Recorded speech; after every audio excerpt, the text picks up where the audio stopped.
हनुमान् श्रीपदो वायुपुत्रो रुद्रो नघोजरः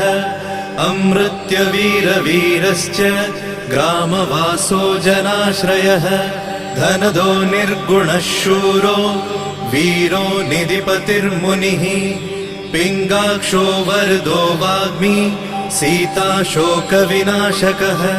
शिवः शर्वत्परो व्यक्तो व्यक्तो धराधरः पिङ्गकेशः पिङ्गरोमा श्रुतिगम्यः सनातनः अनादिर्भगवान् देवो विश्वहेतुर्जनाश्रयः